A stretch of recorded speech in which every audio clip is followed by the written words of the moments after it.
So the way we practice is called rhythmic dynamic meditation. Uh, it's revived by the late Venerable Luangpor Teean Cittasubho. It's an ancient technique that started in Burma, Myanmar, over 200 years or so, or much longer than that. That's all the record they found. They can track back. So what is it about on this teaching? So basically,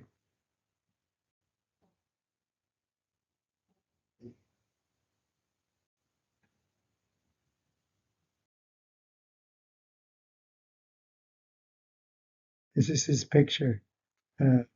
This month is his birth month, 114 years ago. He's known also to say this month is the month that he passed away too. So known as Pann Intapew, his layperson name. And then ordained name is Cittasubho. And we got known him as Luangpor Teean. He's a Thai Buddhist monk renowned. He was a Thai Buddhist monk renowned, reviving and teaching this dynamic rhythmic meditation that we just practiced. It's a dynamic form of mindfulness practice based on body movement, cultivating self-awareness. More complex than just walking with right or left leg and so on. That's just more complex. There's like 14 steps there, but I don't want you to count. That's all conceptual. It's just has no meaning by doing. It's just a way to anchor your mind at your body. Has no meaning. It's a way to fool your mind instead of roaming around. Now let it stay put again, but it's not like wrapping around your hand either. That's why I said don't fixate your mind, your hand. It's simply acknowledge the movement. So he's born on September 5th, 1911. So this would be 114th birthday for him. But he passed in 1988, September 30th, at the age of 77. Born in the Loei province in Thailand, more like northeast of Thailand. Ordained first time as a novice, age 11, then as a monk at age 20 for a short while, then again in 1960, after he already realized the truth, 2.5 year period after lay teacher. The reason he went back to teaching again, to the monkshood again, because he's depleting the family fund by hiring people to come to practice. He loved his the truth so much he want everyone to know, but they have to leave work. He said, if you let $1,000, I'll give you $1,000 a month. He kind of challenge you to do that, but you have to practice seriously. Just need the truth.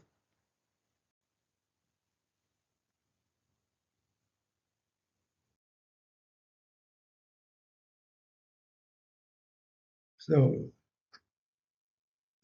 he had a breakthrough in 1957, Buddha's year at 2000. I'm sorry, that was wrong. 2,500, 2,500. Sometimes they consider like after this Buddhist year, people predict it will be 5,000 years. So it should be Buddhist year 2,500. This year is 2,558, 2,568, or 2025 is 2,568 from the day the Buddha passed away. So that was a typo. It should be year 2,500.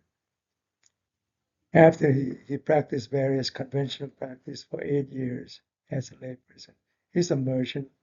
He owns some, engine boat that run the Mekong River, kept shipping merchandise from Thailand to Laos and back from Laos to Thailand.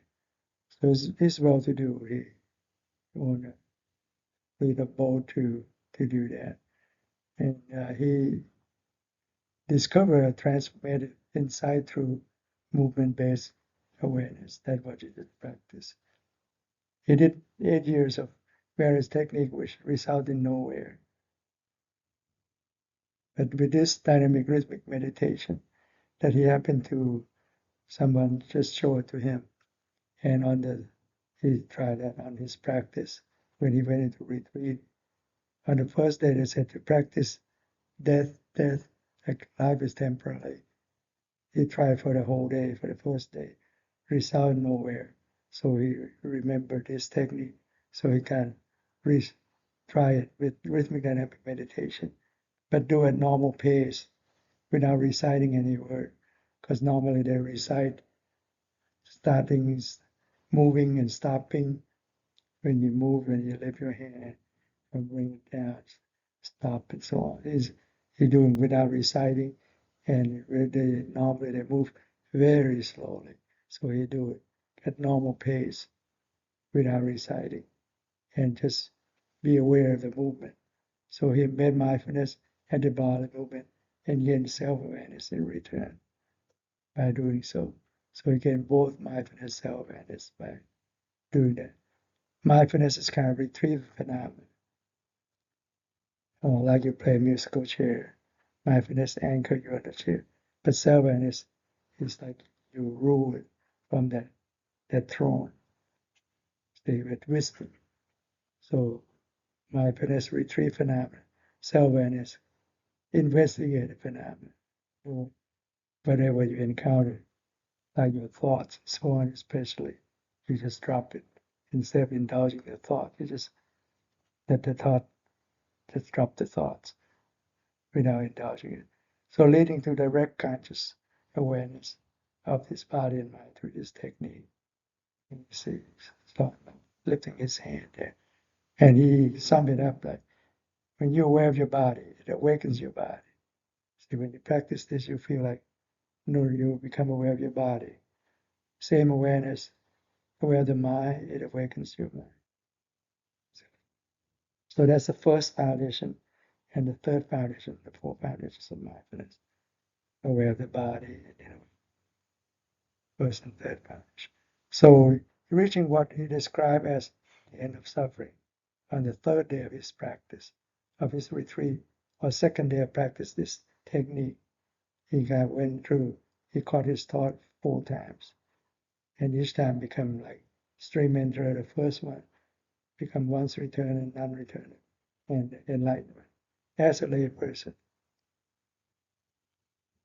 Legacy, his teachings spread widely across Thailand, influenced many modern mindfulness and insight meditation practitioners. And we've been teaching here this technique for 35 years. So self-awareness is to see the thoughts.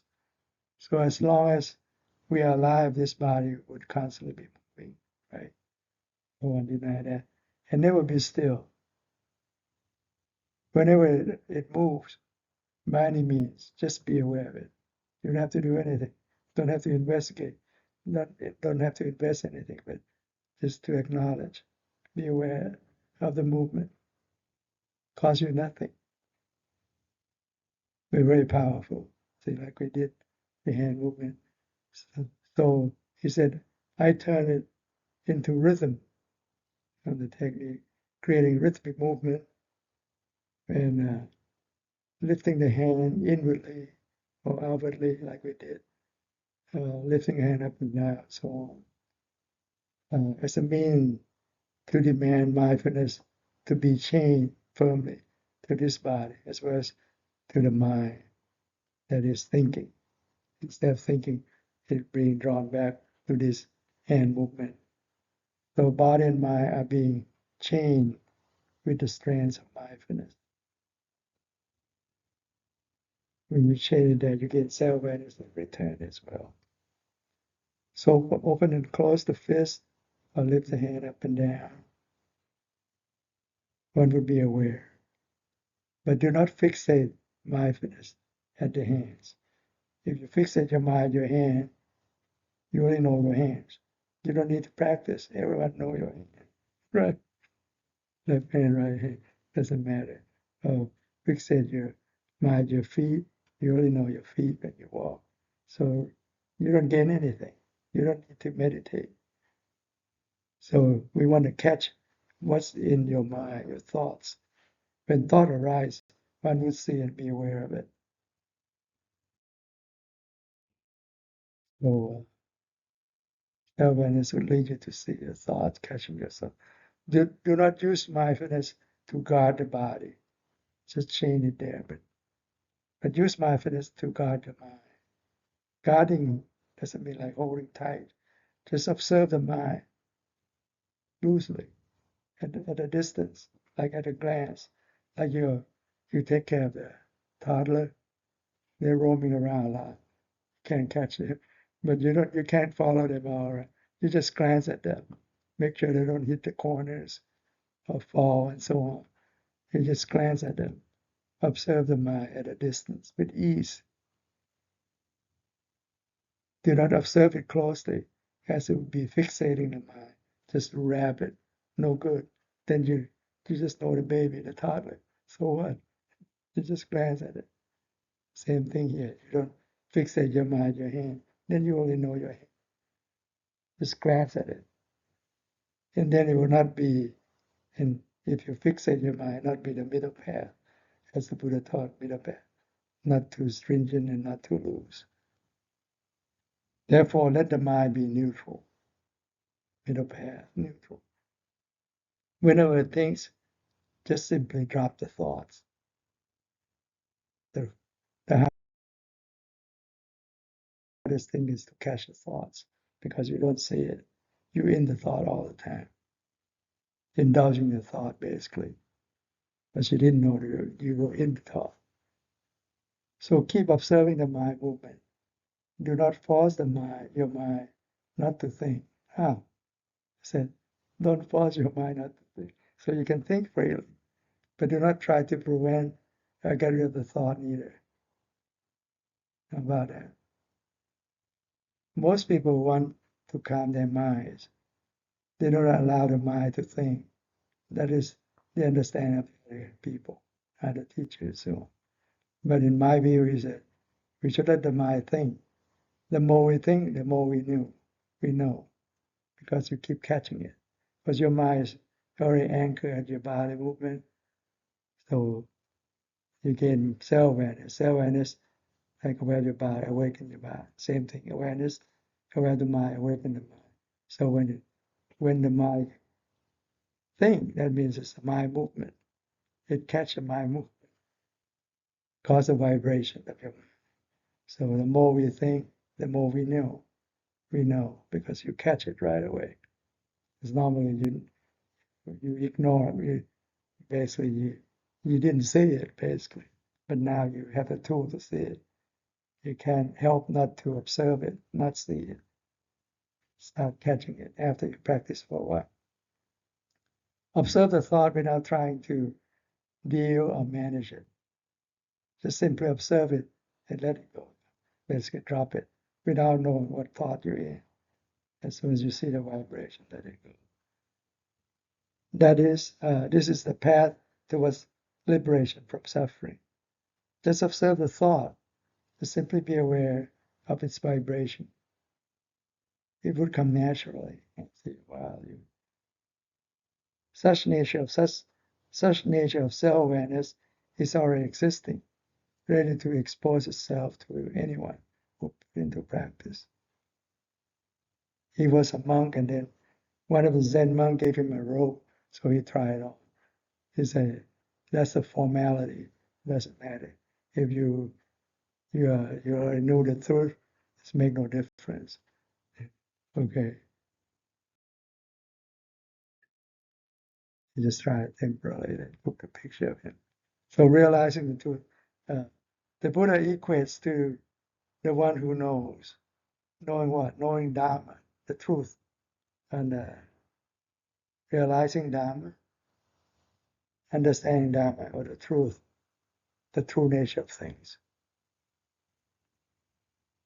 Realizing Dharma is to know oneself. Why acting, talking, thinking, that's how we deal with our environment. Either thinking, acting, or talking. While you're doing that, you know yourself, what you're doing, what you're saying, what you're thinking. Understand Dharma, the truth, what's in your mind. So once you realize this, you would understand unwholesomeness and wholesomeness. That's how what we do in the world, even things are neutral or wholesome or unwholesome. Unwholesome is basically stupidity. That is not realizing that you are in a cave and in the dark. If you could come out of the cave, you would come to the cave entrance, and coming out of the cave, then we can see everything, every single thing outside. Instead of being dark in the cave. Because people who do a lot of tranquility meditation, like they're in the cave and they thought they know everything. In fact, they're in the dark. They only have maybe a steady mind, that's about it, but no wisdom. But you also need steady mind, energize the mind, this wisdom to catch the thought, the truth. So realizing the true Buddhism means mindfulness, mental concentration, wisdom. In Thai and Pali, they call sati, samadhi, panya. Three pillars there. The true Buddhism means mindfulness, so you can see your mind clearly. Mental concentration, like the steady mind, to strengthen your mind, strengthen to catch your thought with wisdom. See, good or bad thought, you just drop it. So don't be indulged or influenced or enslaved by your thoughts that have been well cultivated. You become a true Buddhist when you put into practice. Buddhism itself is in every person, depending on whether such person would put them into practice to expose it or not. It's based upon each individual effort. If you know it, you don't practice, you don't gain anything. You have to put it into practice. Simply knowing it is not yet seeing the thoughts. It's not that easy to see it, to catch your thought. You need to put it in practice. Even knowing name and form as the basic nature of everything in the environment. Like plant has name and form, so is your body. A person has name and form, the basic nature. Name is the mind, equal to mind or mentality, and form is the physical part of the body, name and form. Just knowing name and form, still not seeing the truth, not seeing the thought. You have to pass this stage, see name and form. You see, that's how conceptual suppositions start from the basic of the truth of name and form, become Mr. A, Mr. B, his name, he's a lawyer, he's an accountant, he's a doctor, a physician, and so on, and so on, with name and form. So it's kind of going to the conceptual world from the basic root of naming. Line has name and form too. They know they sunlight they turn their stem, the young plant, into the sun, and so on. So they have name and form, but they don't have thoughts because they don't have brain enough to. They have roots to seek for the food, like similar to animals, name and form too, but not smart enough. They don't have enough memory perception, generate thoughts, and so on. But they have instinct to live, not to die, and so on, looking for food and so on. So name and form is one of the key that just know that it's not seeing the thoughts. So once he has not seen where thinking arises from. Once thinking starts, one will slip into the thoughts. When you're in the thought, you don't know when you're in the thought. You're in it already. You don't know you were thinking.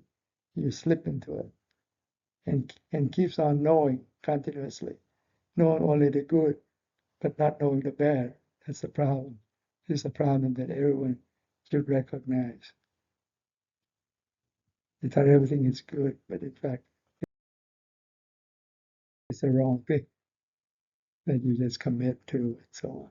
So self-awareness comes, just like I told you, try by circle your fingers. Self-awareness is the root of wholesomeness. Unawareness is the root of unwholesomeness. So you're being trapped and you didn't know. Just like we talk about one story during the Buddha time, a bright student, Onkulimal, and his teacher was jealous because his fellow student told the teacher that looked like he tried to court your wife and so on. So he sent this guy away, Ankulama. So you kill 1,000 persons, then I'll teach you the most secret knowledge. I'll teach you. So he go out in the forest, in the jungle, and kill anyone that walk past by. And he know how to count by putting their finger and sew it into a live necklace. So he counted for 999 person until the Buddha came to tell him, you should stop doing. They said he couldn't catch up with the Buddha because the Buddha keep running away from him. And he said, stop, please stop. But he said, I already stopped. You haven't stopped. Come on, you keep running away from me. He said, and then then the Buddha prompted him, said, I stopped doing bad thing, unwholesome. So it just sparked him up with the self-awareness. He realized what he was doing was wrong. He didn't realize was wrong before. So self-awareness is like a match lighting up the candle to illuminate. So whenever we think, we would know. We should try to use the match to light up the candle. One is lit, is illuminating. One could escape out of the cave and not going back into the cave, which is dark there. And even if one has to go back into the cave, one doesn't have to keep it dark anymore. One must be aware of self-awareness immediately. That is Dhamma practice. Self-awareness, just keep being aware. Whenever it vibrates, like your mind vibrates, just be aware of such movement truthfully. Whenever it stops, just be aware immediately that it has stopped. This is called peace through self-awareness. When you stop thinking, you're back to the true nature of your mind, neutral, equanimous mind. Aware of the body movement is mindfulness meditation that we just did. Mental concentration is attentive steadiness of the mind. When you keep practicing, you get more steady mind that way. Again, peace. What we want is peace or Buddhahood. We don't have to do much.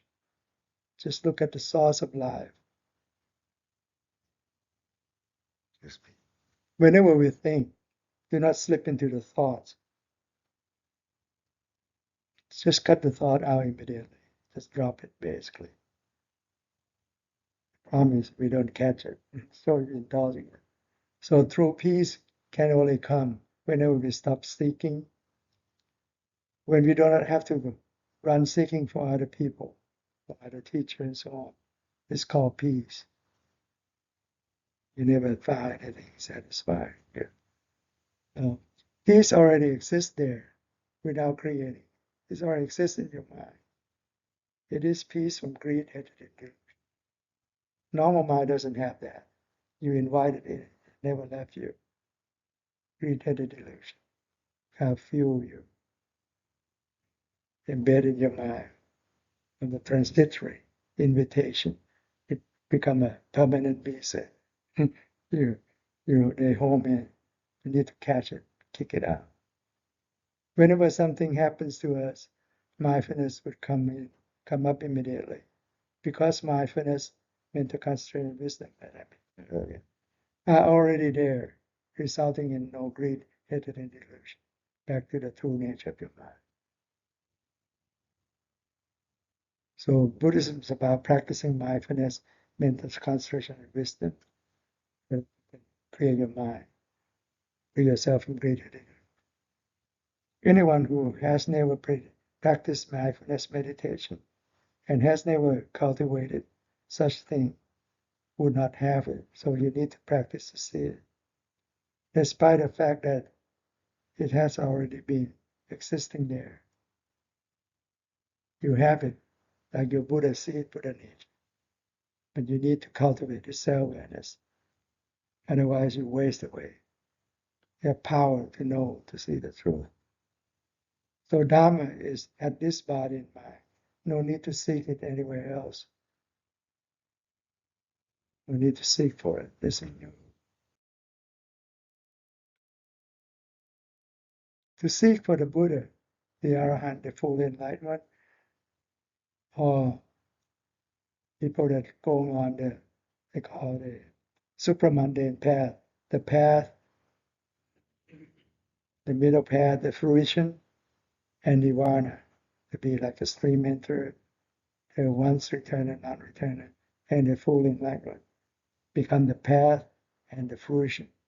From practice, you gain the fruition of a stream enter, once returner, non-returner. They are full enlightenment. And nirvana, when you reach the arahant, you attain nirvana, ultimate peace and happiness. Do not seek it at a place where they do not exist, but to seek within oneself. It's in you, not outside. Just keep oneself alert with self-awareness. Then one would come to witness and realize the truth. Keep your eye open when you practice. That's why I go.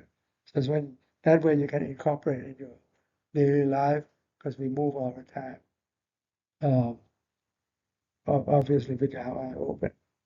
So incorporate in your daily life. You can practice 24/7 beyond this formality that we did.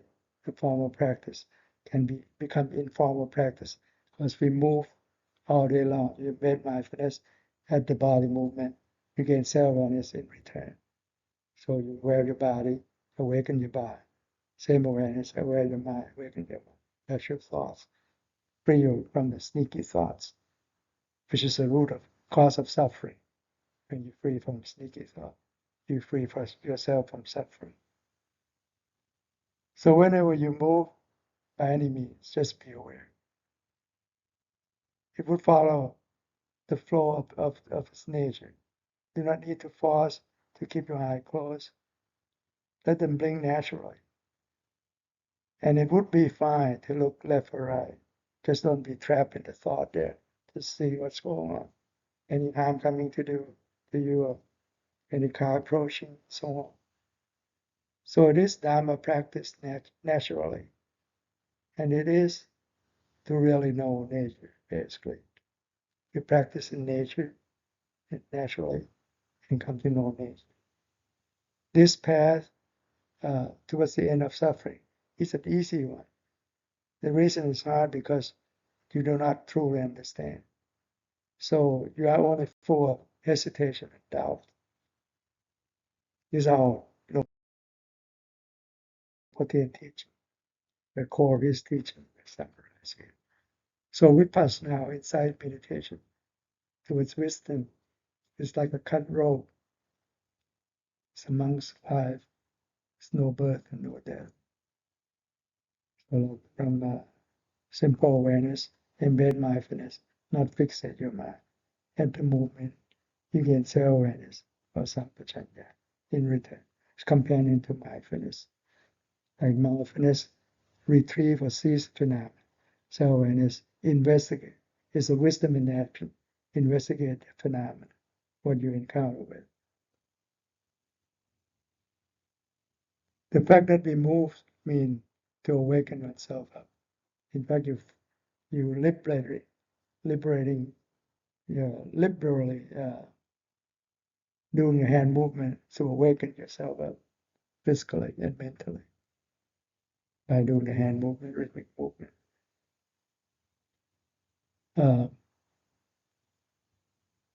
Whenever we think of my movement, let us be aware.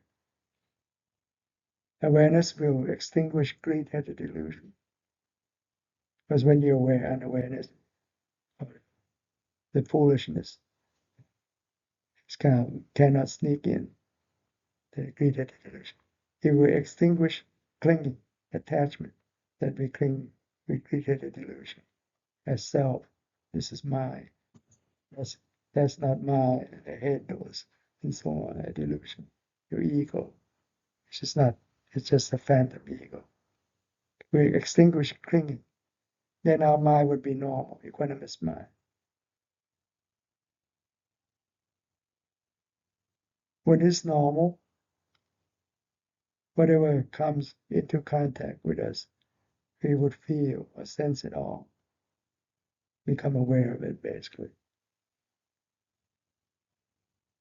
Whenever we feel, it will be as if thing is being severed apart, like a cut rope at the bottom rung, that you cannot reconnect it, cannot tie it back, no matter how hard you do.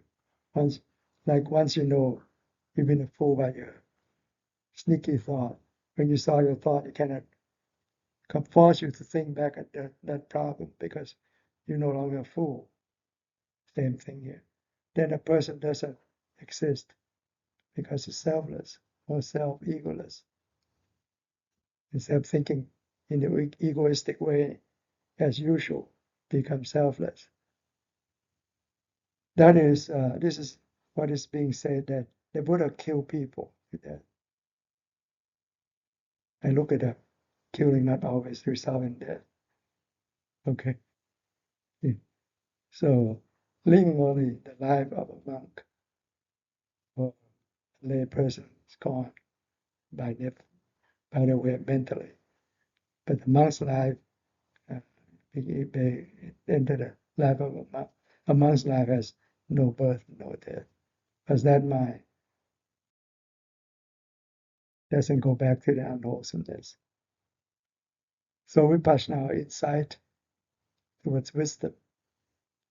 Raising your hand up and turn your hands down is mindfulness meditation. It is a way to develop wisdom. When it achieves a perfect performance, a proportion, like in balance, it will be spontaneous, without exception to anyone. To anyone that practice can get to the point. You could be anywhere to practice it.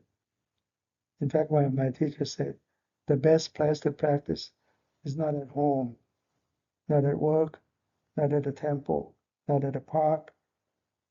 It should be, it's at any place that you gain self-awareness. That's the best place to practice. You can be at a temple, but your mind is at home or at work, then you can't practice well because you don't have self-awareness there. So any place that you gain self-awareness, that's the best place to practice. In the busy place, in the hall, somewhere that your mind just spark up with self-awareness. Children or adults can do it. Wearing any color of clothes or holding any religious belief, they can all do it. So-called the real thing. Vipassana, or insight, is to see the truth. What would one be seeing? is basically to see oneself while sitting, talking, seeing one's mind while thinking at the very present moment. So this present moment is very important. Because you can't keep thinking of the past, then you trap in the foolishness. And this is really the true vipassana, the real thing. The word vipassana is just a name, but the true meaning of vipassana literally means enlightenment, attaining the true knowledge. You normally translate as see the true nature of things, gaining insight, something. But when you literally, he said, it literally means enlightenment, attain the true knowledge.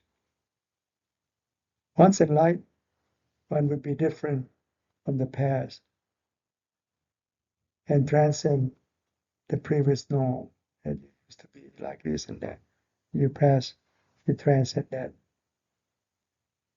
Once realizing the truth, one would not waste time looking for the best auspicious signs, nor worshipping ghosts or angels. If one is enlightened, one doesn't have to be scared of anyone or anything. So starting point towards nirvana.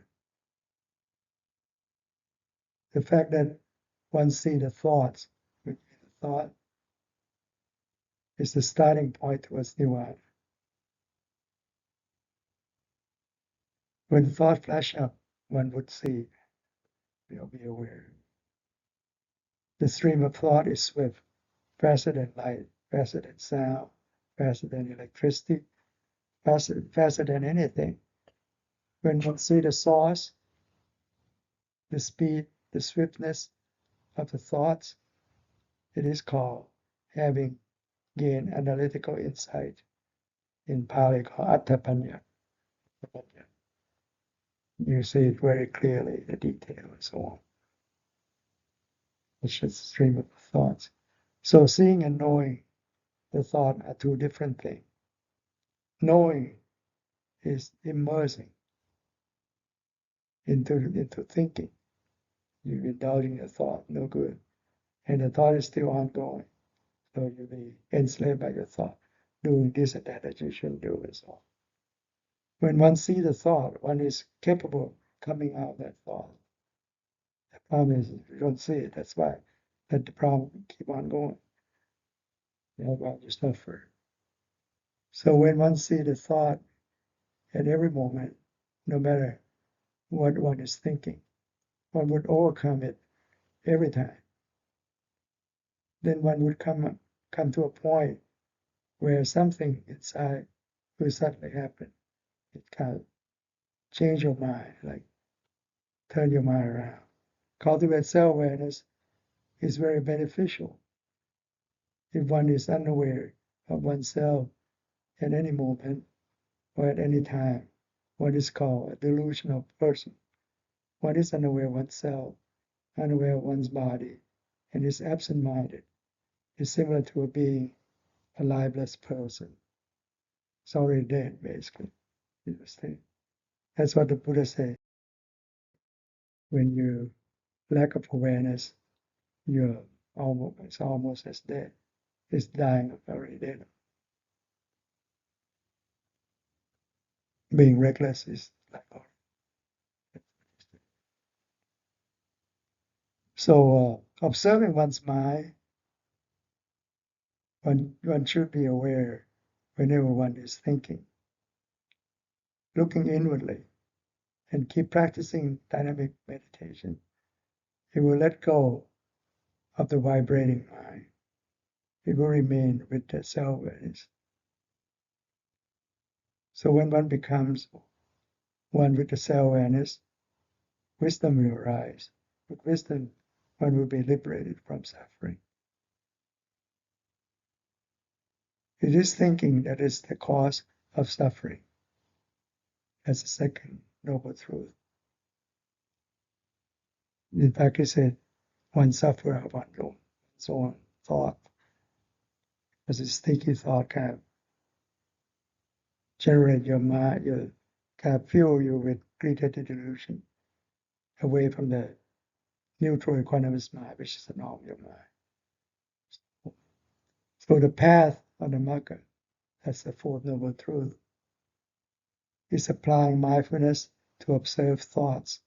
And this is the practice. So basically to catch the thoughts. Observing the thought, do not stop the thought. And do not cling to it either. Just let it pass. This is being aware of the thoughts. Whenever it thinks, just cut it loose immediately. It's like bailing water out the bottom of a muddy well. Keep doing it for a long while. Then the clear water would keep pouring in instead of the muddy water. It's like mindfulness would fill up and be perfect. The clear mind, like clear water filling up the well. Then they dig up the well manually. They're faced with a lot of muddy water coming in to keep bailing out those muddy water. Become clear eventually. Whenever one thinks, be aware of it immediately. This is the level of experience called wisdom, which is the tool to get rid of subtle defilements.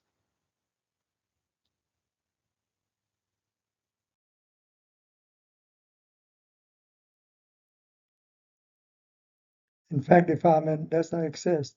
How about that? It's not the true nature of your mind.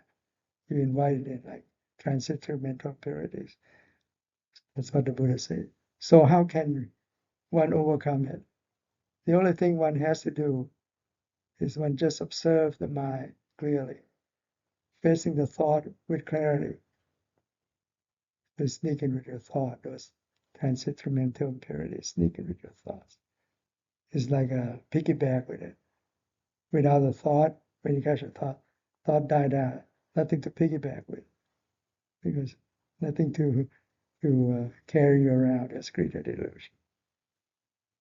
Whenever one clearly sees one's mind, delusion will not exist. Actually, the principle of Buddhism teaches one to let go of defilements, which is craving. That's the second noble truth, to get rid of the craving. But one doesn't see or be aware of such craving. One has to observe one's mind to the point of realizing immediately that defilement has arisen. It's through the thought, basically.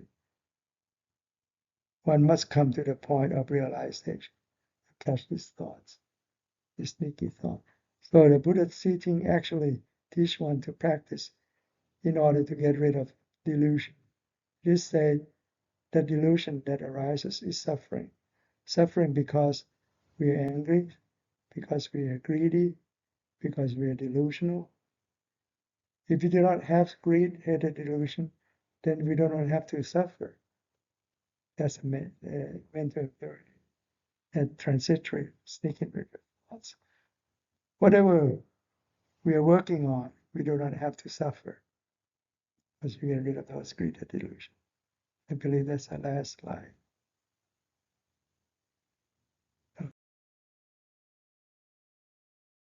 More.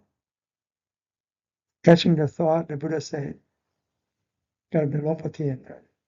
Luangpor Teean said, before he fully believed in himself, the teacher taught him about name and form, like a basic nature of thing. Can boil down to name and form, the physical part and mentality. They said form is the body, or the physical aspect, and name is something that is conceptually created from mentality, the mental aspect. But knowing only what the teachers said is not real. You must know it by yourself, because you remember what they say. Then he until he realized, he saw it himself, that form, or this physical part, is oneself, is ourself. And name or mentality is what come in contact with form, because if that contact results in greater delusion, desirable and undesirable nature that arises in your body, feeling, mind, mental phenomena. It's rooted in that contact. So the two are inseparable. And when name and form separates, it's death. So you need both, because otherwise you become a log with physical aspect only, without mentality. This is where he gained confidence through his own actions, not believing anyone else's thoughts or words, but believing through one's own direct inner vision.